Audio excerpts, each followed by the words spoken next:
practical saying, we need to seek God first in our life.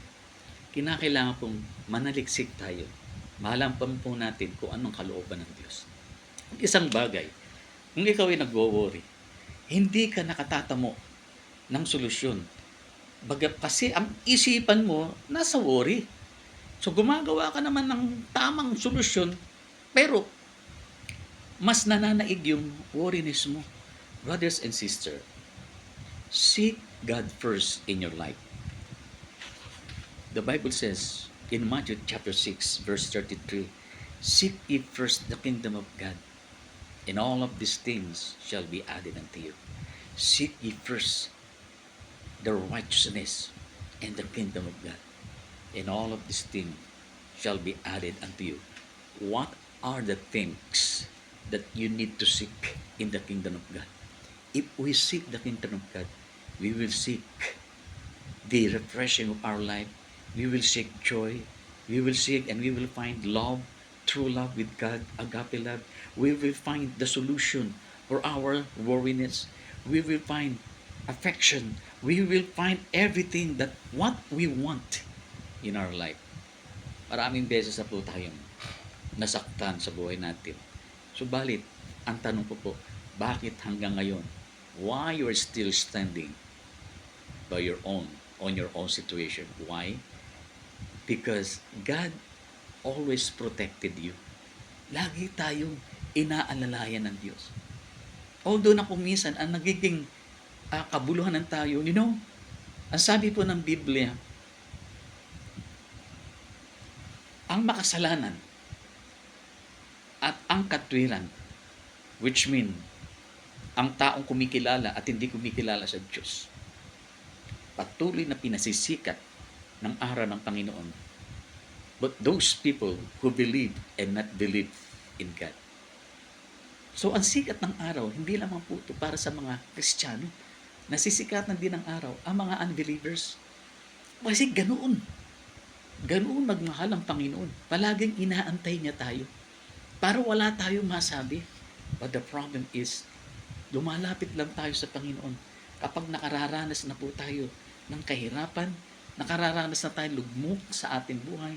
So balit, kapag naranasan natin ang kagandang loob, yung kasayahan sa atin, nakakaligtaan na natin yung tumugon, nagbigay sa atin ng kagalakan, kasayahan, yung tumugon sa lahat ng ating pangangailangan, which is the Lord Jesus Christ.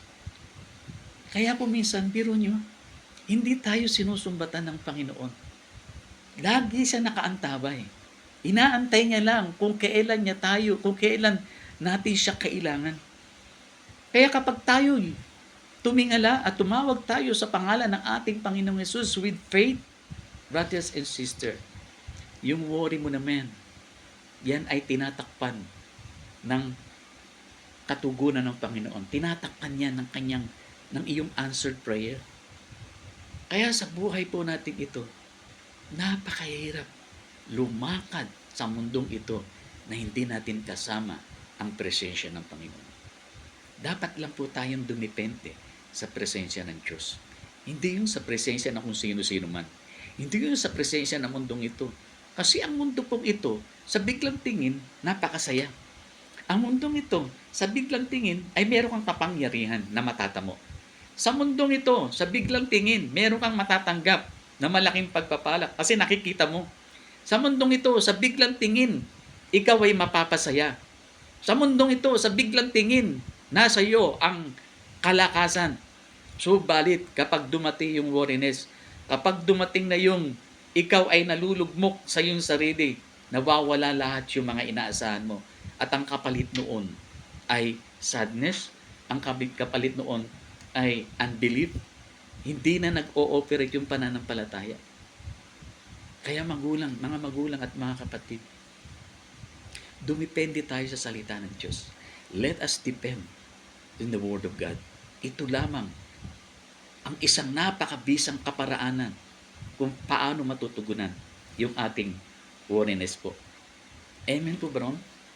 Araw-araw, binibigyan tayo ng pagkakataon ng Panginoon. Ang problema nga lang, yung bang pagkakataon na yan ay ginagrab ba natin? Natatamo ba natin? Naaalala ba natin? O dili kaya kapag sa kabila ng kasayahan natin, nakakalimutan natin, nakakaligtaan na natin yung nagkakaloob, yung tumutugon sa lahat ng ating mga pangailangan, problema, sakit, karamdaman. Ito ang tao. Ang tao ay kumikilala lamang sa Panginoon kapag siya ay nakatatamo ng worry, kapag siya ay nakatatamo ng problema sa kanyang buhay. Kaya nga po, tayo po ay binigyan ng Panginoon ng isang bubungan upang tayo po ay sumilong sa bubong na yon at magsama-samang magpuri at manambahan sa Kanya. Maging tayo man ay mag-isa, binigyan din tayo ng sariling bubungan upang tayo'y Kanyang kanlungin at makapangusap ng mga bagay na pagtitiwala sa Panginoon. Open your heart, brothers and sisters. The Bible says, when you want to talk to God, when you talk to God, go to your room, close the door, and pray to the Father who is not seen. Doon lamang tayo kakatapuin ng Panginoon. Wala naman akong panahon kasi busy ako palagi. Pag naman ako natapos sa aking trabaho, hinahanap ng aking katawan ay pahinga. Yes. Totoo po yan. Maging ako man po. Maging ako man.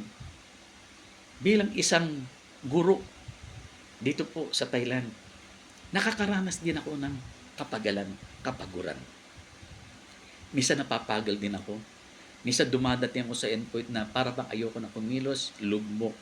Subalit kapag pinaaalala sa akin ng Panginoon, my child, I need your praises. Minsan merong udyok na banal na espiritu na kausapin ko ang Diyos.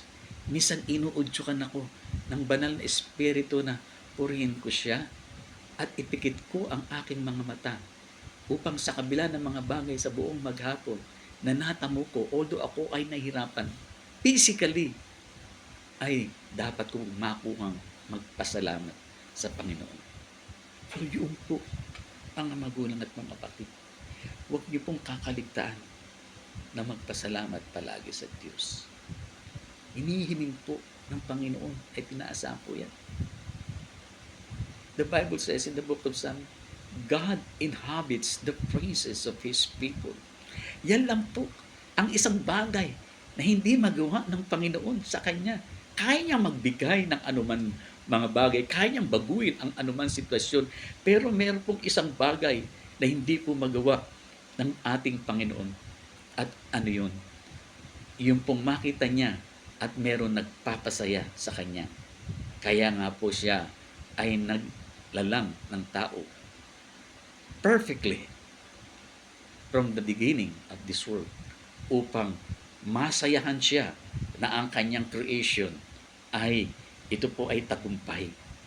Subalit, nung pumasok ang kasalanan sa sanlibutan, doon po nasira yung komunikasyon, nasira ang tunay na relasyon ng puso natin para sa Panginoon. Subalit, hindi naging huli ang lahat. Ipinagkaloob niya ang kanyang sariling anak. At pag po tayong naniniwala sa mga katuruan na ang Diyos na po ay 50-50, hindi po 100% yan Diyos at 100% yan tao. Yun po ang tunay. Kasi Diyos niya, magagawa niya ang lahat ng bagay.